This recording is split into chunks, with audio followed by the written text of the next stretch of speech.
అందుకే వీటిని రోబోలని పిలవడం మానేశారు. మనిషిలా మారాక కూడా మర మనిషి అని పిలిస్తే ఏం బాగుంటుంది చెప్పండి.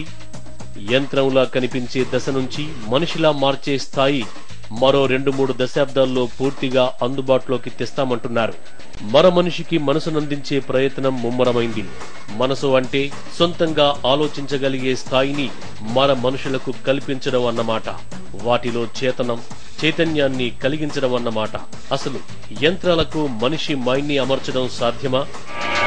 నేటి శాస్త్ర సాంకేతిక పరిస్థితుల నేపథ్యంలో అసాధ్యమంటూ ఏదీ లేదు. రోబో శరీరంలోకి మనిషి మస్తిష్కాన్ని ట్రాన్స్ప్లాంట్ చేయడం ఇప్పటికీ అసాధ్యమే అయినా భవిష్యత్తు పరిణామాల కోణంలో ఆచరణ సాధ్యమేనన్నది శాస్త్రవేత్తల మాట. 2035 నాటికి మనిషి మెదడును కంప్యూటర్లకు చొప్పించవచ్చని చెబుతున్నారు. 2045 నాటికి కృత్రిమ మెదడులే అన్నింటినీ నియంత్రించే పరిస్థితులు సర్వత్రా సాక్షాత్కరిస్తాయని శాస్త్రవేత్తలు కూడా గట్టిగా నమ్ముతున్నారు. 2045 నాటికి సగం మనిషి సగం యంత్రం కలిసిన సైబోర్గులను రూపొందిస్తానంటున్నారు ఇట్స్కో. 2011లో డిమిత్రి మొదలుపెట్టిన ఈ మహా మానవ పథకానికి 2045 ఇనిషియేటివ్ అని పేరు పెట్టాడు. ఇది సైన్స్ ఫిక్షన్ కాదు, డిమిత్రి టీం చేస్తున్న అద్భుతం.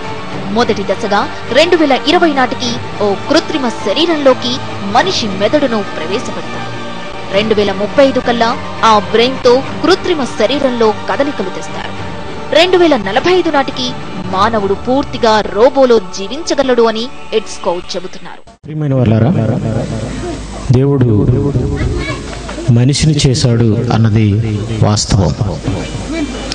దేవుడు అనాది సంకల్పం మేరకు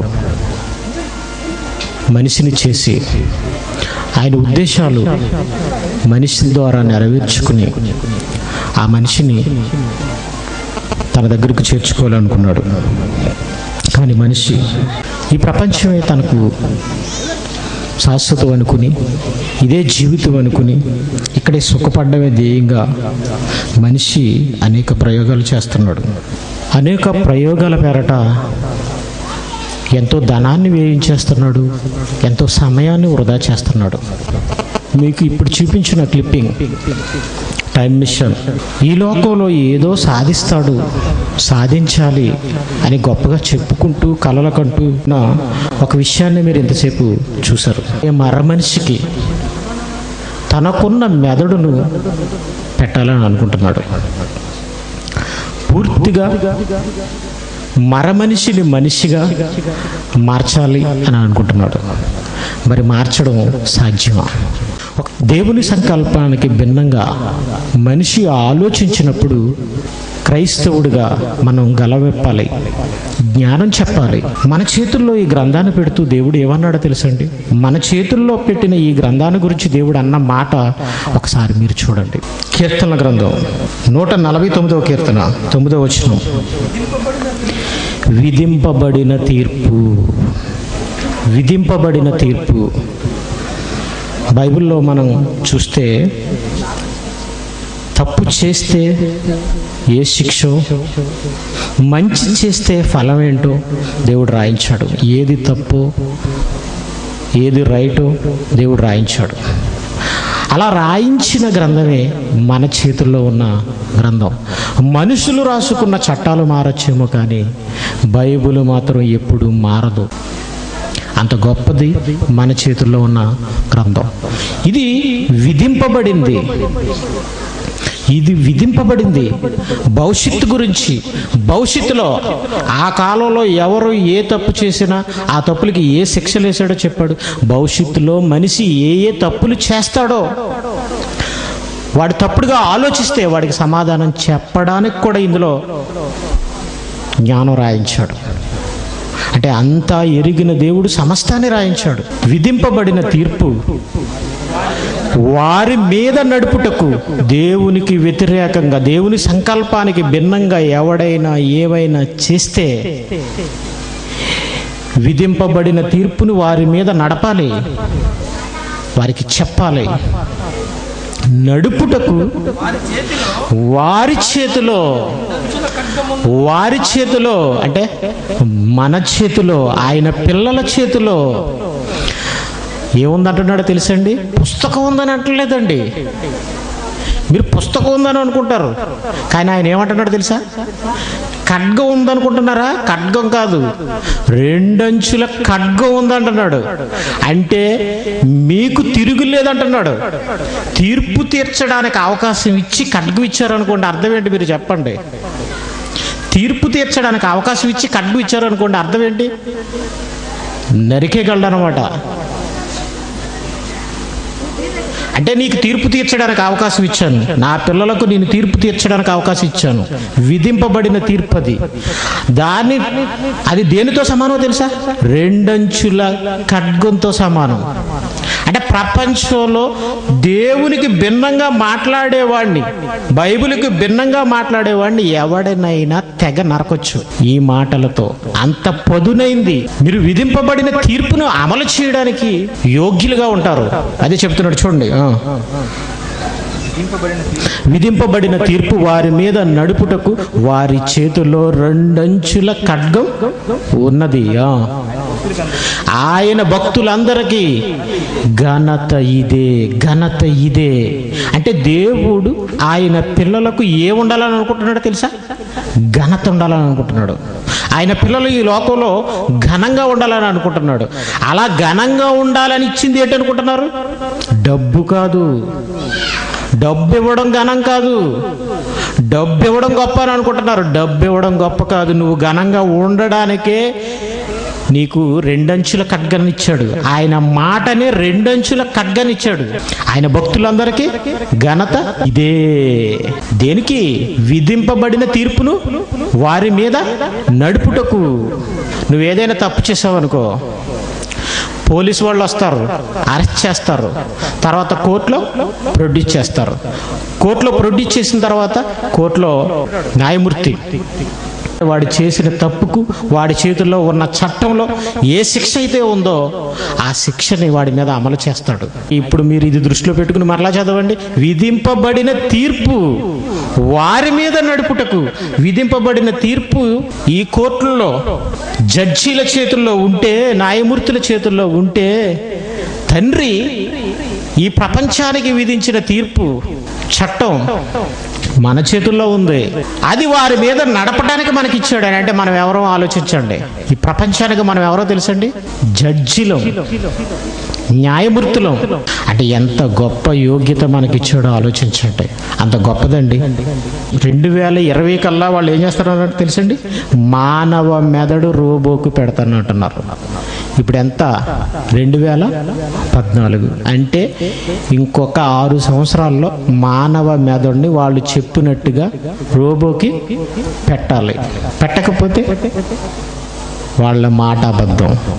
పెట్టలేరన్న బైబిల్ మాట సత్యం. ఇప్పుడు పెట్టలేరని నేను 2014లో చెబుతున్నాను. వాళ్ళు పెట్టారో పెట్టలేదు ఎప్పుడు తెలిపోద్దో తెలుసా? 2020లో తేలిపోద్ది. ఇంకో 6 సంవత్సరాల్లో తేలిపోద్ది. తర్వాత మరలా వాళ్ళు ఏమంటారు తెలుసా? 2035 కల్లా, అంటే తర్వాత 15 సంవత్సరాల కల్లా మరలా ఏం చేస్తారట? ఆ మెదడు ద్వారా రోబోని కదిలేలా చేస్తారట. పెట్టలేనప్పుడు కదిలేలా ఎలా చేస్తారు? చేయలేరు. ఇకపోతే మరలా ఏమంటారు తెలుసండి? 2045 కల్లా మనిషికి మనసు ఉంది కదా, అదే మనసు రోబోకి ఉండేలా ఉన్నారు. ఈ మూడిట్లో ఏది వాళ్ళు చేయలేరు, ట్రాన్స్ప్లాంట్ చేయలేరు. చదవండి. అయితే దేవుడు తన చిత్త ప్రకారము నీవు విత్తిన దానికి తన చిత్త ప్రకారం మేక ఇలా ఉండాలని అనుకున్నాడు, కుక్క ఇలా ఉండాలనుకున్నాడు, గుర్రం ఇలా ఉండాలనుకున్నాడు, సింహం ఇలా ఉండాలనుకున్నాడు, పులి ఇలా ఉండాలనుకున్నాడు.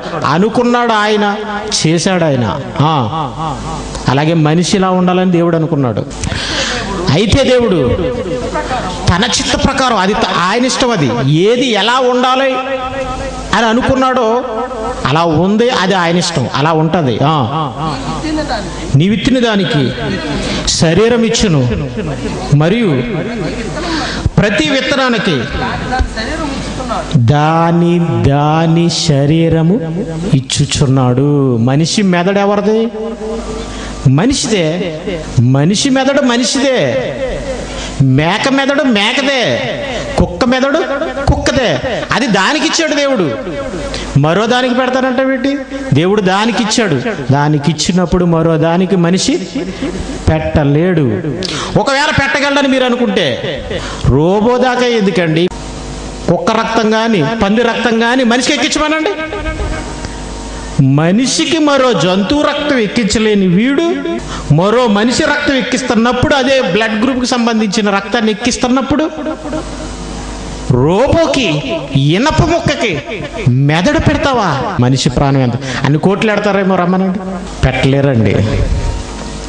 దానియేలు గ్రంథం 5వ అధ్యాయం 21. అప్పుడు అతడు మానవుల యొద్ద నుండి తరవబడి పశువుల వంటి మనసు గలవాడాయను. అలా తరిమి పశువుల వంటి మనసు గలవాడిగా చేసింది ఎవరో తెలుసా? దేవుడు. అంటే మనిషికి మనిషి మనసు ఉంది, పశువుకి పశువు మనసు ఉంది. ఏ పశువుకు ఆ మనసు ఉంది, మనిషికి మనసు ఉంది. మనిషి మనసును తీసుకెళ్ళి రోబోకు పెట్టగలడా? దేవుడు మనిషి మనసుని, ఈ మనసుని పశువు మనసుగా మార్చగలడు. పశువు మనసును తీసుకొచ్చి మనిషి మనసులో పెట్టడం కాదు, ఏదో చేయడం కాదు, మార్చగలడు. అంతే తప్ప మనిషి ఏమీ చేయలేడు. మనిషికంటూ దేవుడు ఒక మనసు ఇచ్చాడు, ఆ మనసు మనిషిదే.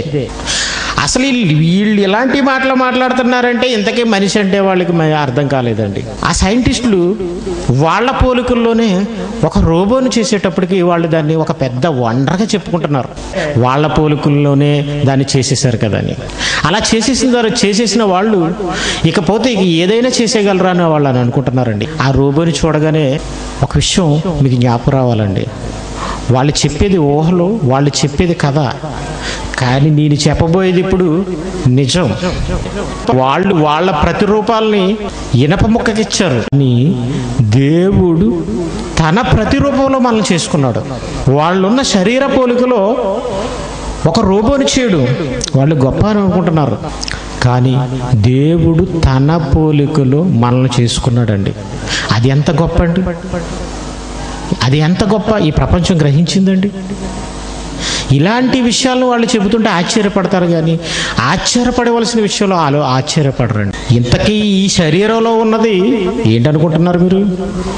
ఆత్మ. నువ్వు మెదడనుకున్నా మరి ఏదనుకున్నా ఇదంతా శరీరమే. దీన్ని నడిపిస్తుంది ఏంటనుకుంటున్నావు? ఆత్మ.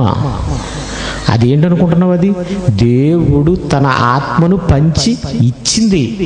అది ఆయన ప్రతిరూపం. ఆదికాండం 1వ అధ్యాయం 26వ వచనం. దేవుడు మన స్వరూపమందు మన పోలిక చొప్పున నరులను చేదము. మన స్వరూపమందు మన పోలిక చొప్పున నరులను చేదము. దేవుడేమో ఆయన పోలిక చొప్పున ఆయన స్వరూపం చొప్పున నరులను చేస్తే, అంటే మట్టి బొమ్మకు ఒక ఆకారాన్ని ఇచ్చి ఒక రూపాన్నిచ్చి ఆ ఆకారంలోనికి తానైనా తనలోని ఒక భాగాన్ని అందులో పెట్టాడు. దాని గురించి ఎవరు ఆలోచించట్లేదు, దాన్ని అర్థం చేసుకోలేకపోతున్నాడు. ఇందులో ఉన్న ఆత్మను అందులో పెట్టాలనుకుంటున్నాడు. పెడితేనే అది పనిచేస్తుంది. పెట్టగలడా? పెట్టలేడు. ఎందుకో తెలుసా? జకరియా గ్రంథం 12వ అధ్యాయం 1వ వచనం. ఈ మాట ఆలోచిద్దాం. దేవోక్తి ఇశ్రాయేలును గూర్చి వచ్చి యెహోవా వాక్కు, ఆకాశమును విశాలపరిచి భూమికి పునాది వేసి. అవన్నీ ఏంటంటున్నారు? దేవుడు చేసిన పనులవి, దేవుడే చేయగలిగిన పనులవి, మనిషి చేయలేని పనుల గురించి దేవుడు చెప్తున్నాడు. ఏమని? నేను ఆకాశ మండలమును ఏం చేశాను? విశాలపరిచాను. ఆయన పరిచిన విశాలం ఎంత ఉందో మనిషికి తెలియదు. ఆ విశాలం ఎంత ఉంటుందో తెలియదు మనిషికి. విశాలపరిచి భూమికి పునాది వేసి మనుషుల అంతరంగములో, మట్టి బొమ్మల అంతరంగములో జీవాత్మను సృజించు యెహోవా సెలవిచ్చినది ఏమనగా. జీవాత్మను సృజిస్తున్నాడట మనుషుల అంతరంగంలో. కాబట్టి ఈ శరీరం ఇలా నిలవగలదు, మాట్లాడగలదు, ఆలోచించగలదు, పని చేయగలదు. మరి మనిషి చేసే బొమ్మ, మరబొమ్మ మనిషిలో మాట్లాడగలదంటారా? మనిషిలో ఆలోచించగలదంటారా? అనుకుంటున్నారు వీళ్ళు మనిషి దేవుని స్వరూపం అని వాళ్ళకి తెలియక. మనిషిలో ఆలోచించాలని అంటే ఇప్పుడు మనం ఆలోచిస్తున్న ఆలోచనలు, మన మనస్సు రోబోకు ఉండాలంటే అందులో ఆత్మ ఉండాలి. ఆత్మ ఉండాలంటే ఎవరు పెట్టాలి? దేవుడు పెట్టాలి. ఈ శాస్త్రవేత్తలు పెట్టగలరంటారా? పెట్టలేరండి. అలా పెట్టిన ఆత్మ ఏంటో తెలుసా? అది ఆయన స్వరూపం, ఆయన పోలిక. దేవుడు ఎలా ఉన్నాడో అలాగే మనం ఉంటాం. దేవుని ఆత్మే మనాత్మ. విలాప వాక్యాలు 3:24 యెహోవా నా భాగమని నేను అనుకునిచున్నాను, ఆయన యందు నేను నమ్మిక ఉంచుకొనిచున్నాను. యెహోవా నా భాగం. యెహోవా నాకో భాగం ఇవ్వలేదు, ఏదో భాగం ఇవ్వలేదు. యెహోవాయే నాకొక భాగం. యెహోవా నా భాగమని. యెహోవా అంటే ఎవరు? దేవుడండి. దేవుడంటే ఆత్మ. దేవుడైన ఆత్మ నా భాగమని నేను అనుకునిచున్నాను, ఆయన యందు నేను నమ్మిక ఉంచున్నాను. అంటే ఈ శరీరంలో ఉన్నది ఏంటో తెలుసండి? దేవుని స్వరూపమైన పోలికైన ఆత్మ. ఈ శరీరం మనం కాదండి. మీకు లైవ్ ఎగ్జాంపుల్ చూపించాలంటే ఒక అరటిపండు తెచ్చామండి. ఇప్పుడు మీరు దీన్ని చూడగానే ఏమంటారు? ఏమంటారండి చెప్పండి ఒకసారి? అరటిపండు అంటారు. ఒకవేళ దీన్ని ఇలా ఓపెన్ చేశాను అనుకోండి, దీన్ని ఏమంటారు? మరి దీన్ని ఏమంటారు? అంటే మీరు పండుని చూసారా? ఇలా అన్నప్పుడు అరటిపండు అంటారు చూసారా? అప్పుడు పండుని చూసారా? తొక్కను చూసారా? తొక్కను చూసారు. ఇప్పుడు మనిషి అనుకుంటుంది, మీరు చూస్తుంది ఏంటనుకుంటున్నారు? ఆయన స్వరూపం, ఆయన పోలిక అంటుంది. ఇందులో పెట్టాడు, బయట పెట్టలేదు, లోపల పెట్టాడు. నరులను చేయదుము అన్నాడు. నరులు దేవుడు, దేవుడేమో ఆత్మ. మరి నరులు అంటే నేలమంటి. ఎందుకంటే ఆదాము పక్కటెముకలో ఒక ఎముకను తీశాడు, హవ్వను చేశాడు. అప్పుడు ఏమన్నాడు తెలుసా? నరుల్లో నుండి తీయబడింది కాబట్టి నారి అన్నాడు. నరుడు ఎక్కడి నుంచి తీయబడ్డాడు? మట్టిలోంచి తీయబడ్డాడు కాబట్టి నరుడు. అంటే ఆకారం గురించి అండి, అది తొక్క గురించి. పైన ఉన్నది ఏంటనుకుంటున్నారు? ఇది తొక్క. మీరు తొక్కే మనం అనుకుంటున్నారు. మీరు తొక్క మనం కాదు. ఇది వెళ్ళిపోయిన తర్వాత ఏమైపోద్ది అంటే ఇది తొక్క అయిపోద్ది. మీరు పండు అంటారు ఇలా ఉండగానే. పండు ఇది, తొక్క ఇది. అలాగే ఇప్పుడు పండు ఎలా ఉందో చూసారా? తొక్క ఊడిపోతేనే కానీ పండు ఎలా ఉందో చూడలే. ఇదిగో కమలా పండు అంటారు. ఇది ఒలిచామనుకోండి, పండు లోపల ఉంది. ఇది కమలా పండు, పైన ఏముంది అనుకుంటున్నారు? తొక్క. ఈ తొక్క తీసామనుకోండి, కమలా పండు ఎలా ఉందో చూడగలరా? తొక్క తీయకుండా కమలా పండు ఎలా ఉందో చూడగలరా? చూపించమండి. నాకు తప్పు కదా. కాబట్టి తొక్క తీయకుండా నాకు కమలా పండు చూడాలనుకుంటున్నానంటే ఎలా కుదురుతుంది? కుదరదు. అరటిపండు తొక్క తీయకుండా లోపల పండు ఎలా ఉందో చూడగలమా? చూడలేము. అలాగే ఈ ఆత్మను చూడలేరు. తొక్క మనం తీసేస్తాం. ఈ తొక్క ఎవరు తీసేస్తారు అనుకుంటున్నారు? టైం అయిపోగానే ఆయన తీసేస్తాడు. అప్పుడు చూస్తాను. అప్పుడు అర్థమైన సుఖం లేదు. అందుకని ఈరోజు మీకు ఇలా పెట్టాం. మనిషి తన ప్రతిరూపంలో మనిషిని చేయాలనుకుంటున్నాడు. వీడిదో విచిత్రమైన కోరిక. ఎందుకండి? ఏ రోబోతో ఏం చేయాలి? నువ్వేం చేస్తావు? నువ్వు చెమట కార్చి నువ్వు బ్రతుకు దినములన్నీ తినాలన్నాడే, అలా అన్న దేవుని మాటను కాదనుకుని నీ చెమట కాకుండా రోబో ద్వారా పనిచేద్దాం అని అనుకుంటున్నావా? ఇదేంటనుకుంటున్నారు? ప్రపంచ వినాశనానికి నాందది. ఒకప్పుడు అలాగే బబులోను గోపురం కట్టారు బాబేల్లో. ఏమైంది అనుకుంటున్నారు? ఆయనేమో చెదిరిపోమంటే వీళ్ళు ఏం చేశారంటే మనం చెదిరిపోవద్దు, ఇక్కడే ఉందాం, గోపురం కట్టుకుందాం అనుకున్నారు. అప్పుడు దేవుడు ఏం చేశాడంటే మనం దిగిపోదుము అన్నాడు. అంతే, దిగిపోయాడు. అంతే, అంతా స్మాష్ అయిపోయింది, బూడిద మిగిలింది అక్కడ. అలా అందరినీ చెదరగొట్టేశాడు. వాడు ప్రతిరూపాన్ని చేసుకుంటున్నాడు. కానీ కన్న తండ్రి అది గొప్ప అనుకుంటున్నారండి. వాళ్ళు మురిసిపోతున్నారు. నిజంగా క్రైస్తవులుగా మన చేతుల్లో ఉన్న ఈ జ్ఞానాన్ని బట్టి మనం ఆలోచిస్తే మనలో ఉన్న ఆత్మ కన్న తండ్రి అయిన దేవుడైన ఆత్మ అని మీరు నమ్మితే ఎంత అమోఘమో మీరు ఒకసారి ఆలోచించండి. మీరు ఎలా ఉంటారు ఈ ప్రపంచంలో, ఎలా ఉండాలి, ఈ మాటలు ఎలా చెప్పాలి? వాడు ఇనప ముఖంగా వాడు రూపాన్నిస్తే, వాడి రూపాన్ని వాడిస్తే అది గొప్పగా చెప్పుకుంటున్నారు, వాళ్ళు గొప్పగా చూపిస్తున్నారు. వాళ్ళు అదేదో జ్ఞానం కింద ఏదో సాధించినట్టుగా. మరి దేవుడు ఆయన రూపాన్ని, ఆయన ప్రతిరూపాన్ని మనలో ఉంచాడు, మనకిచ్చాడు ఆయన స్వరూపాన్ని.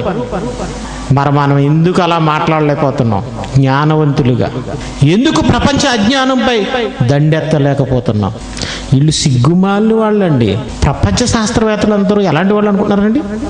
నీతిహీనులు వాళ్ళు. మధ్య 2012 డిసెంబర్ 21 యుగాంతం బాబోయ్, యుగాంతం బాబోయ్, యుగాంతం బాబోయ్, యుగాంతం బాబోయ్.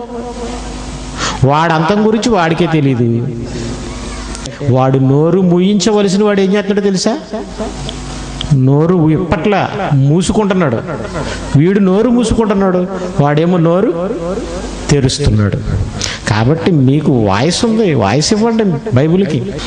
మహానుభావుడు యేసుక్రీస్తు ఎలాంటి మాట మాట్లాడుతూ చూడండి. యోహాను సువార్త 6వ అధ్యాయం 63వ వచనం. ఆత్మయే జీవింపచేయుచున్నది, శరీరము కేవలము నిష్ప్రయోజనము. ఈ శరీరమే మెదడు, కళ్ళు, కాళ్ళు, చేతులు, నోరు, ముక్కు, అవయవాలు ఎన్నో ఉన్నాయి. ఇది శరీరం. ఈ శరీరాన్ని జీవింపచేస్తుంది ఏంటన్నాడు? ఆత్మయే జీవింపచేయుచున్నది. ఆత్మయే. ఆత్మే గనక లేకపోతే ఈ శరీరం కేవలము నిష్ప్రయోజనం అన్నాడు. ఆత్మ జీవింపచేస్తే జీవించే ఈ శరీరంలా మనిషి మర మనిషిని చేసి మనిషిలో చేస్తాడా? చచ్చిపోయిన మనిషిని బ్రతికించమను. నువ్వు మెదడు ఎడతావో, గుండె ఎడతావో, ఏది ఎడతావో పెట్టి బ్రతికించు. చెయ్యలేడు గాని ఇనప మొక్కకు పెట్టేస్తాడా?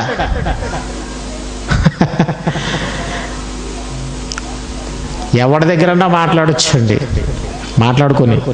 కానీ బైబిల్ తెలిసిన వాడి దగ్గర మాట్లాడకూడదు. అది మనకున్న స్టాండర్డ్. మన చేతిలో ఉన్న బైబిల్ అంత గొప్పది. ఈ రోజు తర్వాత మీరు ఈ శరీరాన్ని ఎలా చూడాలో తెలుసా? ఇలా చూడాలి. పండు అయిన తర్వాత ఇలా పాడేయాలి. అలా మీరు పండు మనాకలు తీర్చడానికి, ఆత్మ దేవుని కోర్కెలు తీర్చడానికి.